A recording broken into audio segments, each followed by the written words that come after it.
Retrouvez cette histoire et des dizaines d'autres sur Tellington, notre plateforme de séries audio originale et autoproduite.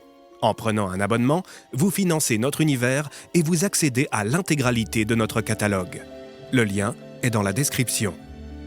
Tellington, des histoires qui s'écoutent. Nos histoires sont également disponibles en format papier et e-book. Rendez-vous sur notre boutique pour faire quelques bonnes affaires. Vous y trouverez de nombreux packs et avec le code Estuaire, obtenez 10% de remise sur toutes vos commandes. Le lien est dans la description. Cette histoire est purement audio. Pour en profiter pleinement, le port du casque est recommandé.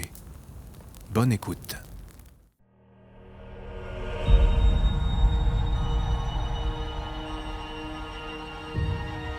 Une histoire dans l'estuaire. Chapitre 1. Dernière lame. L'estuaire de la Brume, comme nombre de lieux en Egadia, portait bien son nom. Porte-Fleuve, par exemple, désignait le seul passage fluvial vers Isénac. Bourg-la-Colline, un bourg près d'une colline, et Entre-Rives était situé entre deux rives. L'estuaire de la Brume, lui, était installé au cœur d'une brume. Un brouillard qui avait la particularité d'y rester même lorsqu'il faisait beau. Un cadre idéal pour les bandits du continent qui en avaient fait leur repère. Cette cité-état portuaire, que l'on appelait également Castelbrumis, avait donné du fil à retordre à l'empire de Rockwell. Son invasion avait été des plus compliquées. La ville était en partie bâtie sur des pilotis dominant les eaux de l'estuaire. Un pas de travers, une mauvaise indication, et vous tombiez dans l'eau, si un assassin ne vous avait pas tranché la gorge avant que cela n'arrive. Les rues étaient étroites, beaucoup finissaient en cul-de-sac, et la plupart des ponts avaient été sabotés par les habitants, empêchant l'armée de progresser dans cette ville labyrinthe. La cité était jadis dominée par le clan Lazare, avec à sa tête le grand Hannibal, grand aussi bien par sa renommée que par sa taille imposante. D'aucuns disaient qu'il aurait pu facilement battre un taurin à main nue. En tout cas, ce grand bagarreur avait fini par trouver un adversaire à sa taille, en la personne de Keram Tesler. Allez, on se dépêche, Hannibal, je n'ai pas que ça à foutre. Alors c'est aujourd'hui, hein? Ouais, l'empereur a décidé de m'accorder ce cadeau. Tu vas être content, il y a du monde sur la Grand Place. Durant près de 5 années, Lazare avait été enfermé dans les geôles de Castelbrumis, prisonnier de sa propre demeure dont Tesler l'avait dépossédé, en faisant le quartier général des forces d'occupation. Tu as bien mangé hier soir? C'était de la merde, comme à chaque fois. Ah vraiment? Mon chien a bien aimé, lui. Ça va, les chaînes ne te font pas trop mal? Je peux demander aux gardes de les desserrer un peu, si tu veux. Oui, fais donc, histoire que je t'étrangle, sale traître. Arrêtez-vous! Ordonna Tesler aux gardes qui escortaient le prisonnier. Il fit 2 pas vers son adversaire et lui glissa à l'oreille. Qui de nous deux est le vrai traître, hein, Hannibal? Toi qui as pris le pouvoir en renversant notre souverain légitime, installant ton réseau criminel dans chaque recoin de cette maudite ville, volant, violant et tuant tous ceux qui te barraient la route? Ou moi qui ai simplement fait un choix pour te faire payer chacun de tes crimes et ramener la paix dans nos rues? Tu t'es allié à l'occupant, fils de pute. À l'instant exact où tu as mis cet uniforme, tu as trahi la Brume. Quant à ta soi-disant paix, elle ne tient que par les baïonnettes des régiments de railway. Et la tienne ne tenait que par les couteaux empoisonnés de tes assassins. Tu ne devrais pas en parler au passé, mon petit Keram. Tes petits amis sont toujours là, dans les rues, dans le château. Un vieillard sur un bateau, la serveuse de l'auberge, l'enfant qui dort dehors. Pour l'instant, ils attendent. Ils t'observent. Et le moment est venu. C'est le tien de moment qui est venu. Alors ferme ta gueule, tu veux?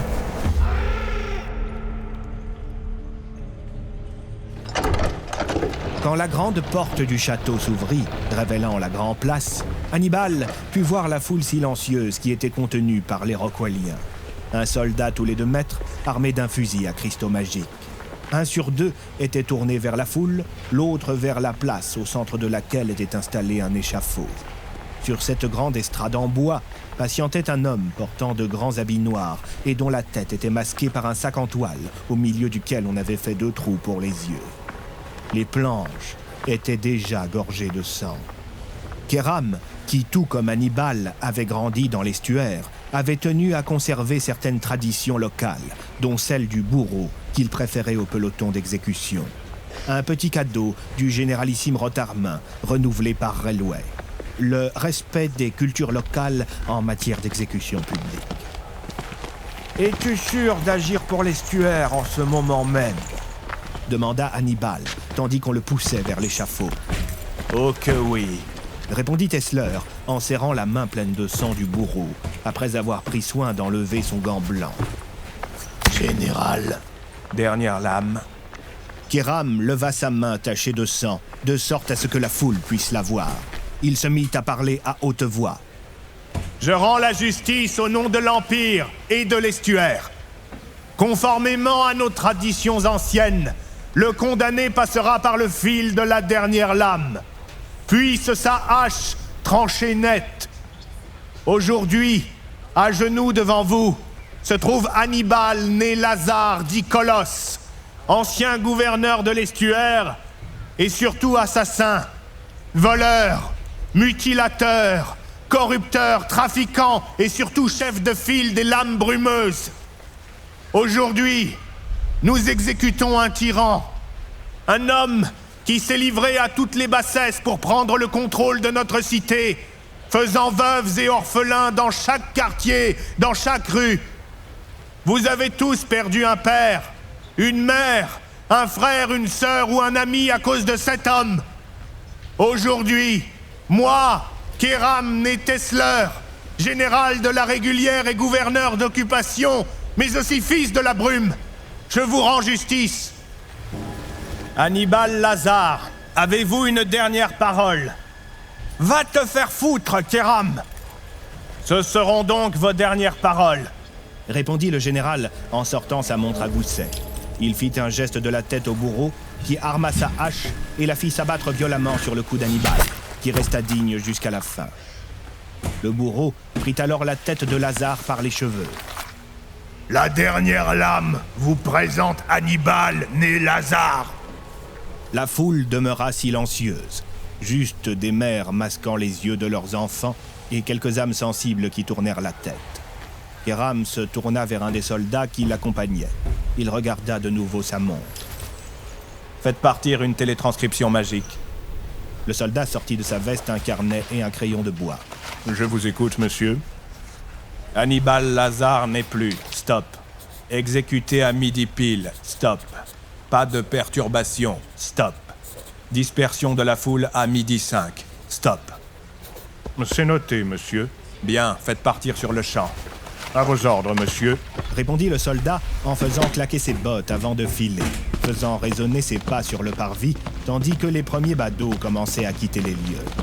Kéram s'arrêta quelques instants pour regarder le corps sans tête de Lazare que les soldats évacuaient. « Et voilà, c'est terminé. » Et soudain, dans la foule, quelques cris.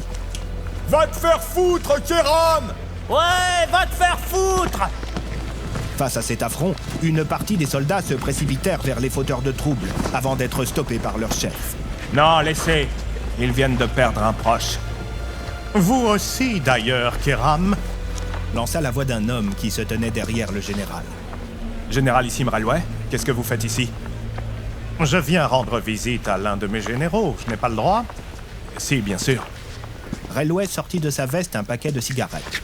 Il l'approcha de sa bouche et en attrapa une avec ses lèvres, tandis qu'un de ses gardes du corps lui tendait un briquet allumé. « Merci, Stuart. »« À votre service, monsieur. » Le généralissime, vêtu d'un imposant uniforme recouvert d'une grande veste chaude, prit Kéram par le bras. « Marchons un peu pendant que vos hommes évacuent cette maudite place. »« Vous avez assisté à l'exécution ?»« Bien sûr que oui. Lazare était un symbole pour l'Alliance, je n'allais pas louper ça. Certes, il croupissait en prison depuis quelques années, mais il demeurait un grand nom parmi ceux de nos adversaires. J'ai demandé au service de communication des armées de faire prévenir la presse internationale. Demain, les journaux du monde entier titreront sur sa mort. L'Empire avance, l'Alliance recule. Nouvelle mort symbolique dans le clan autonome, plus divisé que jamais. Je me suis toujours demandé, généralissime. Oui. Toutes ces histoires de communication de masse et de conférences de presse, est-ce que ça marche vraiment? Qu'entendez-vous par là? Vous savez très bien de quoi je parle. Oh, vous vous demandez si les gens croient ce qu'ils lisent dans les journaux de l'Empire. Oui, une bonne partie, oui, figurez-vous. Mais la vérité, c'est que ce qui importe, ce ne sont pas les articles eux-mêmes. Les titres sont plus importants. Oui, la plupart des gens s'arrêtent aux titres, mais ce n'est pas non plus ça le secret. J'avoue ne pas comprendre. J'étais comme vous à une époque. En tant que militaire, je trouvais tout cela ridicule. Et j'étais de ceux qui pensaient qu'il fallait éloigner la presse du pouvoir, la couper des choses militaires. J'y ai cru jusqu'à ce que l'empereur lui-même m'explique pourquoi il aimait tant jouer avec la presse. Pourquoi c'était un des outils les plus puissants qu'il avait en main. Tout le génie réside dans le choix des sujets, peu importe ce qui est vrai ou faux. Ce qui compte, c'est de quoi on parle. De quoi on parle dans les chaumières, dans les bars, dans les casernes et les petits salons. C'est presque aussi important que ce dont on ne parle pas. Dans le cas de la presse impériale, je comprends, mais pourquoi entretenir des liens avec la presse étrangère? Je veux dire, l'Écho de l'Alliance ou le Daily Darling ne sont pas sous l'égide de l'Empire. Vous n'avez pas écouté ce que j'ai dit. Ce qui compte, c'est de quoi on parle, pas ce qui est dit. La nuance est subtile. En convoquant la presse internationale, nous lui dictons de facto le sujet qu'elle devra traiter. Dans tous les cas, que ce soit avec éloge ou critique, le monde entier parlera dès demain de la mort d'Hannibal Lazare, exécuté par l'Empire de Rockwell, exécuté comme un chien devant sa propre population. C'est tout ce qui compte. Que ce soit l'un de nos compatriotes ou un étranger, tous deux diront à leurs amis « Hey, vous êtes au courant pour Lazare, l'Empire l'a exécuté. » Et c'est ça que nous voulons. Je crois que je commence à saisir. De l'encre, du papier, des mots bien choisis, et le monde sera à vos pieds.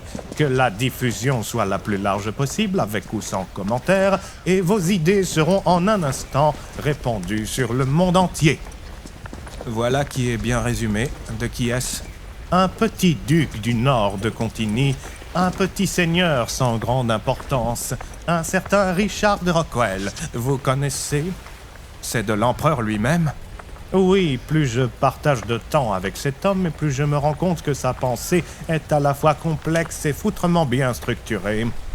Il vous impressionne? Avant de vraiment le connaître, je pensais que c'était juste un homme qui avait eu beaucoup de chance. Et c'est vrai, en partie tout du moins. Il a de la chance, du culot, mais il a surtout un esprit dont je suis parfois jaloux. Que voulez-vous dire? Il pense à tout, répondit Railway avant de tirer sur sa cigarette, semblant presque embêté par les mots qu'il venait de prononcer.